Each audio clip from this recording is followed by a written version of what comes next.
If you're a new resident here in Florida, you've probably heard more than a few references to the Florida Homestead Exemption.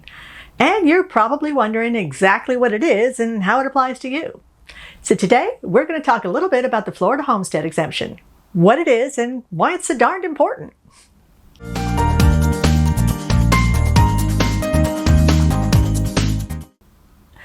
Welcome back.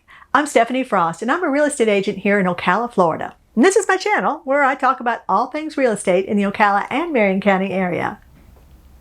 So what exactly is the Florida Homestead Exemption and why am I making such a big deal about it?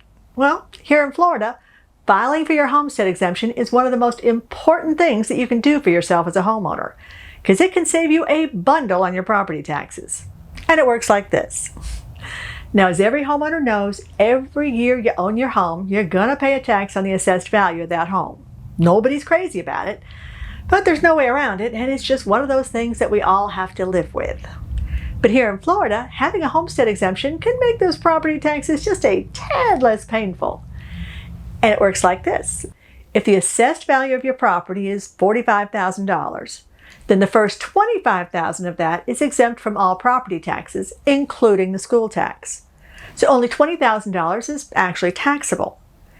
If your assessed value is $65,000, then the first $25,000 is exempt from all taxes, the second $25,000 is taxed, and the remaining $15,000 is exempt from all non-school taxes.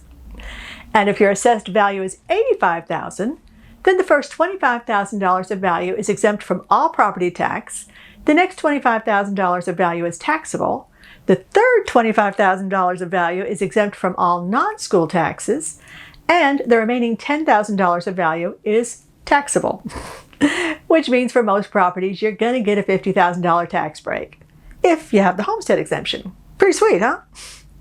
And there's one extra little perk attached to the homestead exemption that a whole lot of people don't know about, but it's also pretty darned important. And that's the Save Our Homes Assessment benefit. In January 1st of 1995, Florida amended its constitution so that after the first year a home receives the homestead exemption and the property appraiser assesses it at just value, then the tax assessment for each following year can't increase more than 3%, or the percentage change in the consumer price index, whichever is less. And the idea was that this would prevent people from being taxed out of their homes whenever home values escalated dramatically like they have in the last couple of years. So even when home values rise by, say, 50%, your homesteaded property tax can't go up by more than 3%.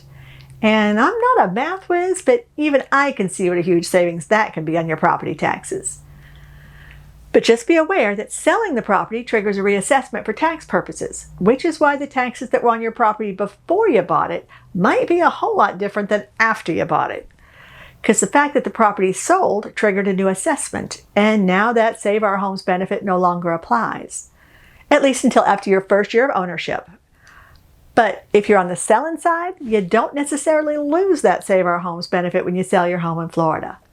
If you're moving from a previous Florida homestead to a new homestead here, you might be able to transfer or port all or part of your homestead assessment difference, which will lower the tax assessment and consequently the taxes for your new homestead.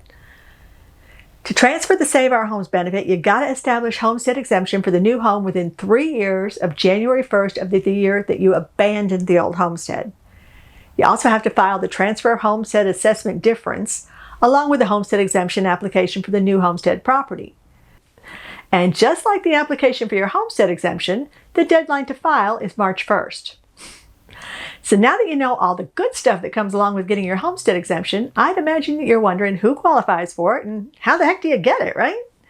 Because as with everything else, there are rules that apply. But this one's pretty easy, so don't sweat it. In order to qualify, you have to have owned and occupied the property as your primary residence as of January 1st of the year that you're applying for. Which obviously means that you can only homestead one property at a time, because you can't exactly have two primary residences. In order to apply, you're going to need your Florida driver's license, or ID if you don't drive. You're also going to need your Florida car registration, and those both need to have the same address listed as the property that you're applying for homestead for. And if you're not a U.S. citizen, you're going to need your immigration documents too. And like I said, you have to file your application for homestead by March 1st. So don't dawdle. And you can actually file for homestead online these days. So you got no excuse not to get it done. So okay, now what are you waiting for? Get going. But don't forget to come back next week. Not sure what I'm going to be talking about yet, but I promise I'll come up with something good before then.